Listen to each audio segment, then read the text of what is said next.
आशा करता हूँ आप सब बहुत अच्छे होंगे। मेरा नाम है सिद्धांत अग्निहोत्री। स्टडी आईक्यू पे आपका बहुत बहुत स्वागत है। दोस्तों, हम रामकृष्ण परमहंस की बायोग्राफी को देख रहे हैं।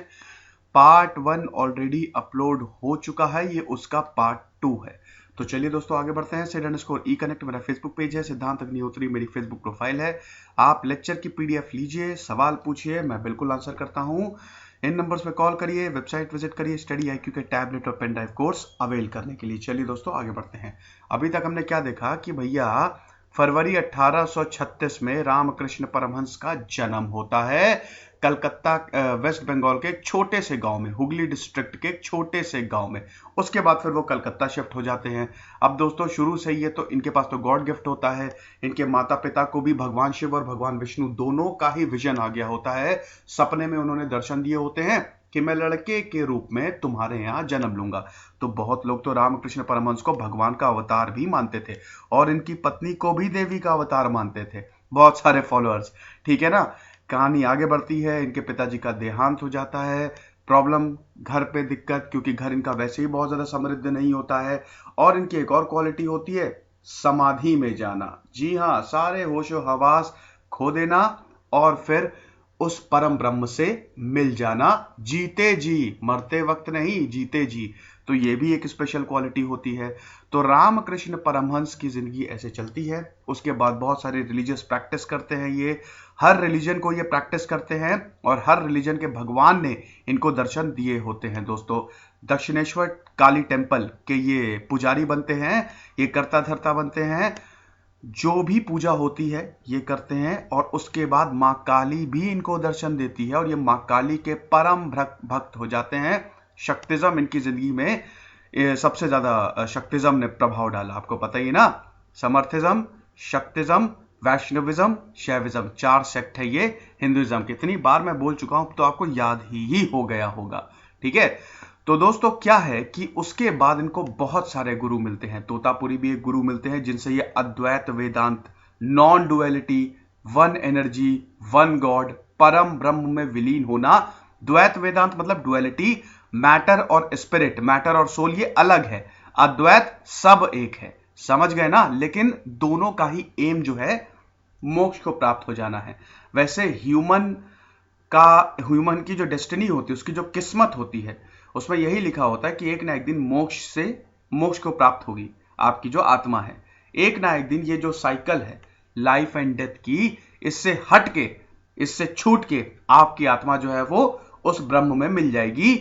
लेकिन वो कब मिलेगी? जब आपके कर्म बहुत अच्छे होंगे। क्योंकि भैया इस जन्म में तो हम 50 अकर्म करते हैं, है ना। 50 बुरी चीजें करते हैं, जलन की भावना होती है, नहीं चाहते हैं लोग आगे बढ़े, पॉलिटिक्स करते हैं। तो इसीलिए भैया 84 लाख जन्म से, ये जन्म चक्री से हमको गुजरना पड़ता है और उसके बाद भी पता नहीं मोक्ष मिले कि ना मिले।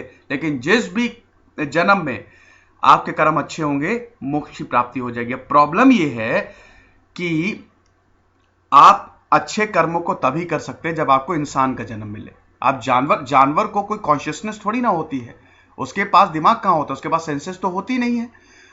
इंसानों के पास सेंसेस होती है ना।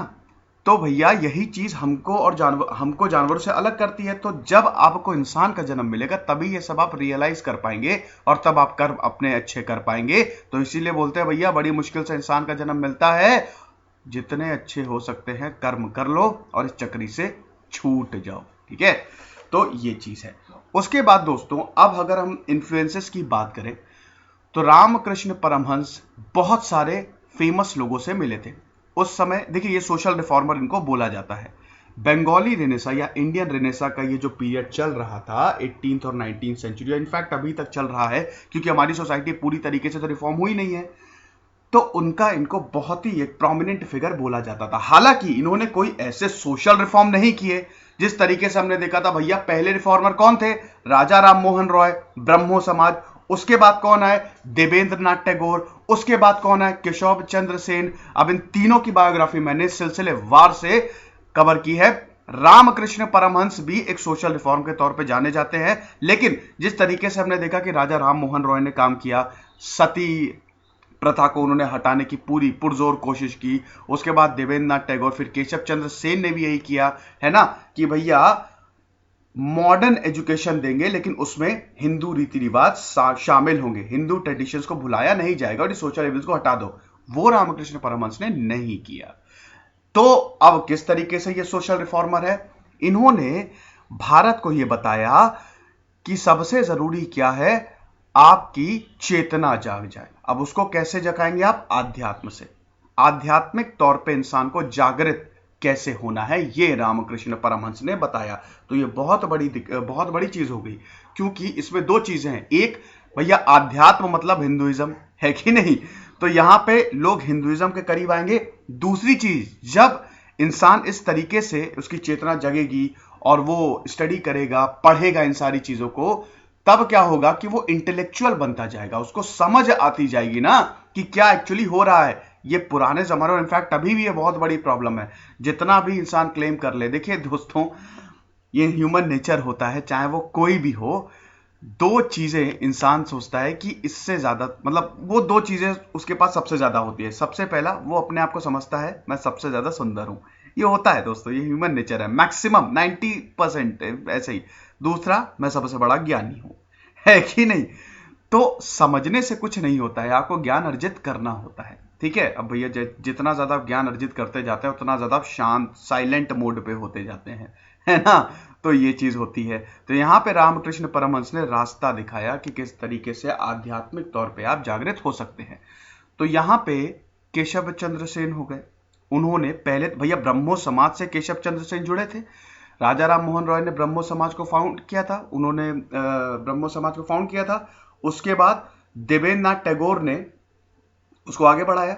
उसके बाद केशव चंद्र सेन को ब्रह्मो समाज की ये पूरी, क्या कहते हैं कि ये सौंपी गई कि ये जो लेगेसी है इसको आप आगे बढ़ाओ। लेकिन केशव चंद्र सेन के आइडिया जो वो थोड़े डिफरेंट हो गए। वो हिंदुइज्म के अलावा बहुत सारे और धर्म प्रैक्टिस करने लगे कि खाली हिंदुइज्म में बुराई नहीं है, सारे धर्मों में बुराई है। ठीक है, तो वो मीटिंग बुलाते थे, वो सब मैंने कवर किया केशव चंद्र सेन, और सारे धर्मों का डिस्कशन होता था। तो जब देवेंद्र नाथ टैगोर वापस आए तो उनका मूड खराब हो गया कि भैया ये क्या बकवास है, तो केशव चंद्र सेन को हटा दिया उन्होंने। तो ब्रह्मो समाज की one of the core principle क्या थे कि भैया आइडल वर्शिप को हम नहीं करेंगे, मतलब जो मूर्ति पूजन होता है वो हम नहीं करेंगे। अब केशव चंद्र सेन भी ब्रह्मो समाजी थे, लेकिन जब वो रामकृष्ण परमहंस से मिले 1875 में, इस चैप्टर का मैंने जिक्र भी किया था जब उनकी बायोग्राफी की थी, तो उनके विचार बदल गए। रामकृष्ण परमहंस ऐसे इंसान थे, किसी के सामने जब जाते थे भैया अपनी बातों से विचार बदल देते थे, दूसरों का वश में कर लेते थे। वैसे बहुत सारे बायोग्राफर्स इनको काफी टॉकेटिव बोला है कि बहुत बोलते थे, है ना? लेकिन भैया बोलने से ही तो आप किसी को वश में करेंगे। तो केशव चंद्र सेन जब इनसे मिले तो इतने ज्यादा इंप्रेस हो गए। रामकृष्ण परमहंस ने बताया जब कि मां काली ही है भैया सर्वे सर्वा, तो केशव चंद्र सेन ने सरेंडर कर दिया और उसके बाद उन्होंने आइडल वर्शिप को कभी भी नहीं नकारा। दूसरी चीज दोस्तों, कि बहुत सारे न्यूज़पेपर भी रामकृष्ण परमहंस की तारीफ करते थे। ठीक है, तो इसमें काफी, मतलब इस वजह से रिलीजियस मूवमेंट भी कंडक्ट किए गए। ठीक है, तो इसमें रामकृष्ण परमहंस का बहुत बड़ा हाथ है। देवेंद्र नाथ टैगोर से भी मिले, ईश्वर चंद्र विद्यासागर से भी मिले, स्वामी दयानंद से भी मिले, तो सबसे मिले ये, और जिनसे भी मिले उन पे बहुत बड़ा इफेक्ट हुआ। ये आप देख सकते हैं, ये हैं हमारे रामकृष्ण परमहंस, जी हाँ, केशव चंद्र सेन के साथ। तो ये मैंने तस्वीर ले ली, अब देख लीजिए। अब दोस्तों ऐसा है कि स्वामी विवेकानंद के गुरु थे, और स्वामी विवेकानंद को भारत में सबसे ज्यादा इंफ्लुएंशियल माना जाता है। नो हेटर्स, स्वामी विवेकानंद को हर कोई रिस्पेक्ट देता है। उनको तो मैसेंजर ऑफ गॉड ही बोला जाता है कि भैया भगवान के ही मसीहा हैं। उन्होंने जो जो बताया, विवेकानंद की पूरी बायोग्राफी मैंने की हुई है। ठीक है, आई एम सॉरी। तो वहां पे जब भी स्वामी विवेकानंद रामकृष्ण परमहंस अपने गुरु से मिलते थे, वो सरेंडर कर देते। पहले तो स्वामी विवेकानंद और रामकृष्ण परमहंस की बड़ी बहस होती थी, वो मैंने बताया था ना आपको, बहुत बहस होती थी। रामकृष्ण परमहंस की बातों को विवेकानंद मानते ही नहीं थे। लेकिन फिर जब वो विवेकानंद पे मुसीबत पड़ी, भैया भगवान ऐसे ही परीक्षा लेता है, खराब वक्त में आपकी परीक्षा लेता है, और खराब वक्त में इंसान के असली कैरेक्टर का टेस्ट होता है। अगर आपने वो सरवाइव कर लिया, उसमें आपने हिम्मत दिखा दी, फिर तो आप ऐसा ऊपर उठेंगे कि आपको कोई रोक ही नहीं सकता। क्योंकि फिर तो भगवान ही आपके साथ है। तो यहाँ पे विवेकानंद और रामकृष्ण परमहंस में बड़ी बहस होती थी जोरदार, लेकिन बाद में विवेकानंद ने सरेंडर कर दिया। ऐसा बोला भी जाता है और ऐसा सच भी है कि रामकृष्ण परमहंस जब, क्योंकि उनको सेल्फ कंट्रोल था, ठीक है ना, कुंडलिनी योग की बात की थी ना मैंने पिछले पार्ट में। तो यहाँ पे जब रामकृष्ण परमहंस फाइनल समाधि को प्राप्त हुए थे, उन्होंने फाइनल समाधि ली थी, अपनी सारी एनर्जी, अपना सारा ज्ञान उन्होंने विवेकानंदा को दे दिया था, और ऐसा सच भी है। तो ये सारी चीजें हुई थी, आप देख सकते हैं। बहुत सारे दोस्तों इनके फॉलोअर्स हैं, लिस्ट तो हजारों लाखों में होगी, बड़े फेमस लोग इनके फॉलोअर्स हैं, लेकिन ये कुछ इंपॉर्टेंट मोनास्टिक डिसाइपल्स हैं, ठीक है। और फिर रामकृष्ण मिशन, ठीक है, वो भी दोस्तों। उसके बाद रामकृष्ण परमहंस के नाम पे मठ है ना, वो भी विवेकानंद ने, रामकृष्ण परमहंस पूरी तरीके से रामकृष्ण परमहंस की टीचिंग्स को फैलाना, लोगों की मदद करना, जो रामकृष्ण परमहंस ने कहा था यही रामकृष्ण मिशन करता है। मठ जो है इनके पूरे भारत में फैले हुए हैं, रामकृष्ण परमहंस ऑर्डर, ठीक है। तो ये सारी चीजें थी। अब दोस्तों रामकृष्ण परमहंस को कैंसर हो गया था, ठीक है, 1885 में। उसके बाद उनको शिफ्ट कर दिया गया या कौसीपुर में, बंगाल। तो यहाँ पे बहुत कोशिशें की गई कि रामकृष्ण परमहंस को बचाया जा सके। डॉक्टर्स इनकी देखरेख में थे, नर्सेज इनकी देखरेख में थी, लेकिन ऐसा हो नहीं पाया। 16 अगस्त 1886 में इन्होंने आखिरी सांस ली और फाइनल समाधि इन्होंने अटेन कर ली, मोक्ष की प्राप्ति हो गई। जी हाँ, तो 1886 में जब रामकृष्ण परमहंस की जब वो फाइनल समाधि में गए, विलीन हुए 5 तत्वों में, तो यहाँ पे विवेकानंद को बहुत दुख होता, टूट गए थे वो, ठीक है। और वो तो फिर एकदम ही वो खुद भी समाधि में चले गए थे, लेकिन फिर विवेकानंदा ने जो किया, रेस्ट इज हिस्ट्री, ठीक है।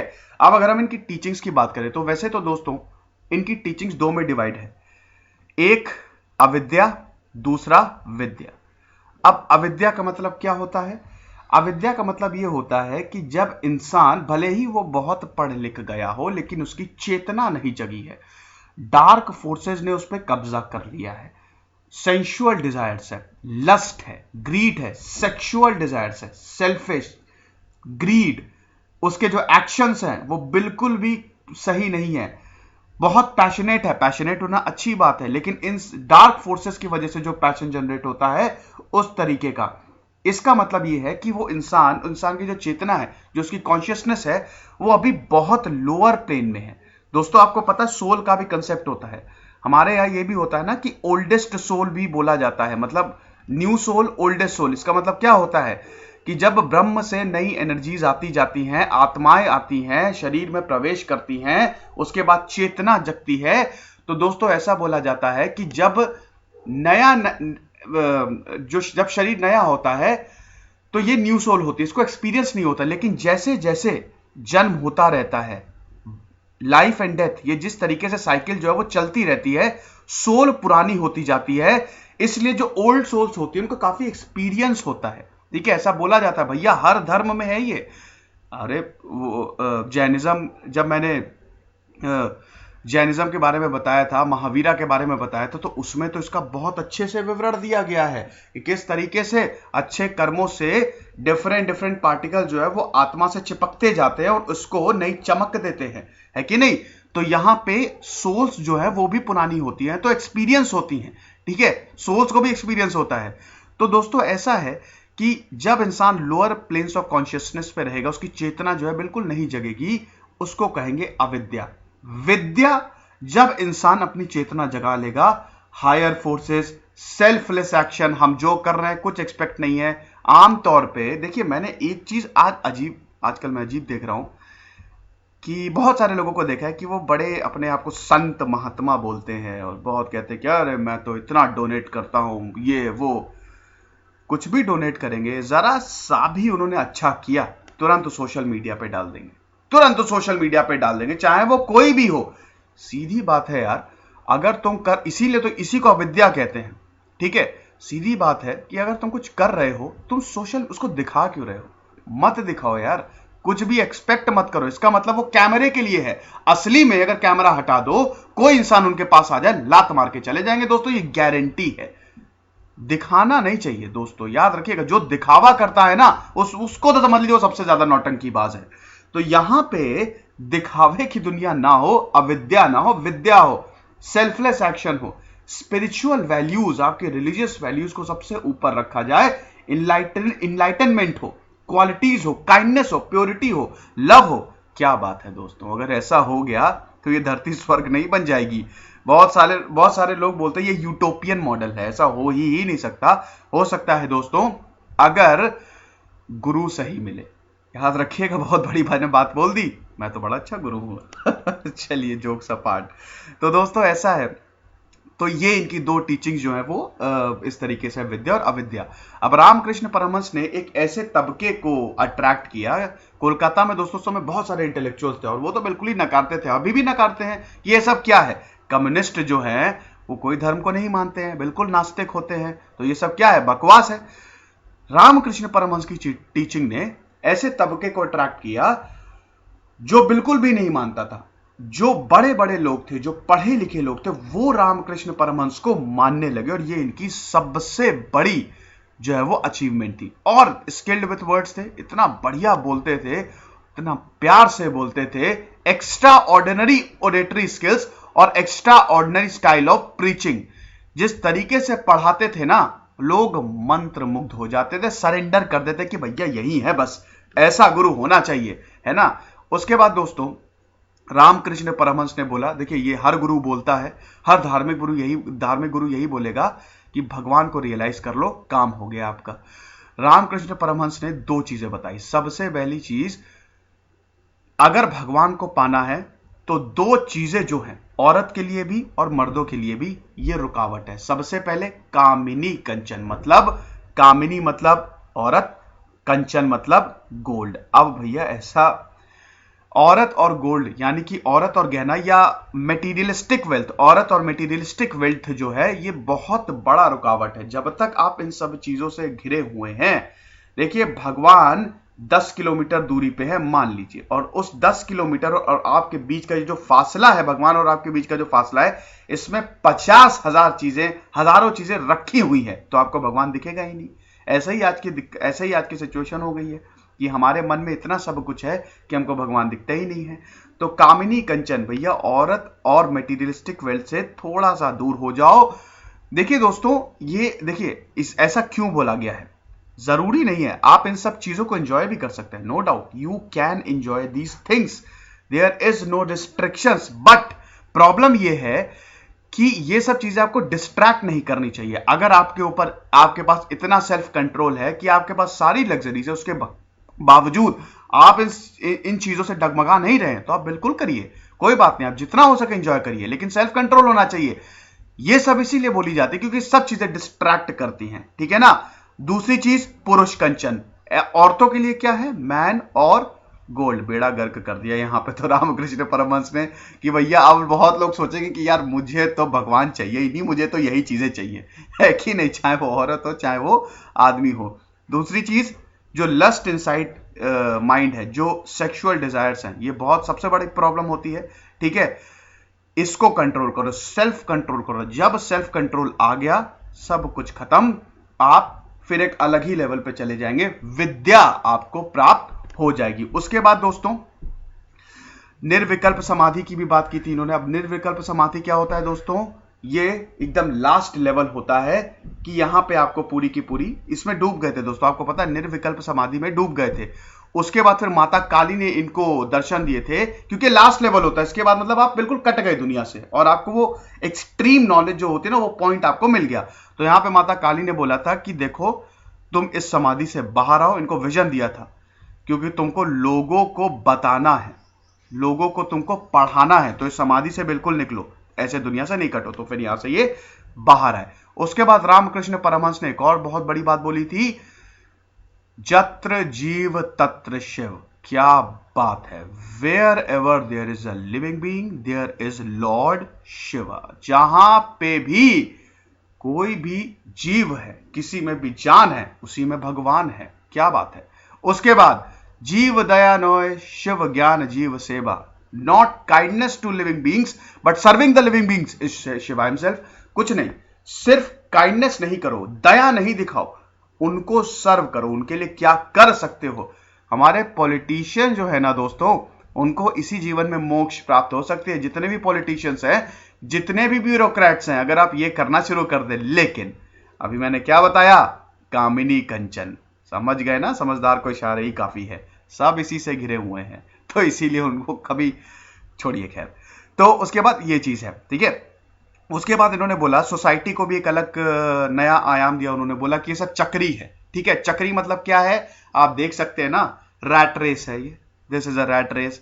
समाज में हर कोई जा रहा है, पता नहीं कहां जा रहे हैं, क्यों कर रहे हैं, कोई उद्देश्य नहीं है। सरकारी नौकरी बड़ी प्रॉब्लम होगी आजकल। सरकारी नौकरी तो ऐसा हो गया है कि लोगों की जिंदगियां बदल जाती हैं, ठीक है ना दोस्तों। मैंने एक मेरा मतलब, चलिए अच्छा, एक मेरे जानने वाले हैं, ठीक है, तो वो अच्छी खासी उनकी नौकरी है और सब कुछ अच्छा है, तो उनका एक अच्छा खासा रिलेशनशिप है, ठीक है, एक लड़की से, जाहिर सी बात है। लेकिन उनके फैमिली का ये मानना है कि सरकारी नौकरी निकालो तभी शादी होगी, और उसकी लिटरली शादी नहीं हुई, और वो बेचारा इतना परेशान हो गया। आजकल इस तरीके की सोसाइटी हो गई है, भैया सरकारी नौकरी करो। सरकारी नौकरी, व्हाट डज दैट मीन? सबसे इंपॉर्टेंट चीज ये है कि आपको ज्ञान होना चाहिए, ठीक है। जब ज्ञान होगा, अल्टीमेटली आपके पास पैसा आएगा, फेम आएगा, सब कुछ आएगा, ठीक है। तो ज्ञान अर्जित करना चाहिए भैया। ये सब चीज टेम्परेरी है, मेटीरियलिस्टिक चीजों से ऊपर उठना चाहिए हम लोगों को, इस चक्री को तोड़ना चाहिए। और आज ये पूरी दुनिया इस चक्री में, रामकृष्ण परमहंस नहीं बोला था, इस समय फंसी हुई है। लोग नौकरी किए जा रहे हैं, दूसरे को सर्व किए जा रहे हैं, उनको गालियां पड़ रही है, कोई फर्क नहीं हो रहा है। गालियां दो दो, क्या फर्क पड़ता है यार, छोड़ो। तो ये सारी चीजें हो रही है, और फिर इंसान मर जाता है एक टाइम पे, वो उसकी डेथ हो जाती है। और लास्ट एज में जब आता है दोस्तों, 50 से 60 साल का होता है, तब उसको रियलाइज होता है मैंने किया क्या अपनी जिंदगी में। सिर्फ एक टेबल पे बैठ के कंप्यूटर चलाया, पहले के जमाने में तो कागज होता था, बस लिखा और कुछ नहीं किया। ये चीज नहीं होनी चाहिए, ठीक है ना। जब आप किसी की मदद करेंगे ना, कितनी ज्यादा खुशी होती है, आप खुद में देखिए। तो ये सारी चीजें हैं, ये सब टीचिंग्स थी दोस्तों। और इसमें यहाँ पे भक्ति को तो रामकृष्ण परमहंस ने बताया ही कि किस तरीके से भक्ति से आप जो हैं ऊपर उठ सकते हैं। और ये जो यूरोपियन सोशल ऑर्गेनाइजेशन, अभी भी हम हमारे समाज में यूरोपियन मॉडल है, तो ये बहुत बड़ी प्रॉब्लम है, इससे उठो। अच्छी चीज हर मॉडल से लो, लेकिन इसमें घुस मत जाओ। तो ये उन्होंने बताया, और फिर ये स्पिरिचुअल मूवमेंट की जो है वो ये शुरुआत हुई। उसके बाद ये बहुत इंपॉर्टेंट फिगर दोस्तों, बंगाली रेनेसा के, जो मैंने टीचिंग्स बताई, आप देख ही सकते होंगे ना कि किस तरीके से इन्होंने चीजों को बताया। स्वामी विवेकानंद ने फिर रामकृष्ण मिशन और रामकृष्ण मठ जो इस समय पूरे भारत में फैले हुए हैं। तो ये सारी चीजें थे। आई होप दोस्तों ये लेक्चर आपको पसंद आया होगा, इसको जरूर शेयर करिए। खुश रहिए, पढ़ते रहिए। जैसे सिद्धांत अग्निहोत्री साइनिंग।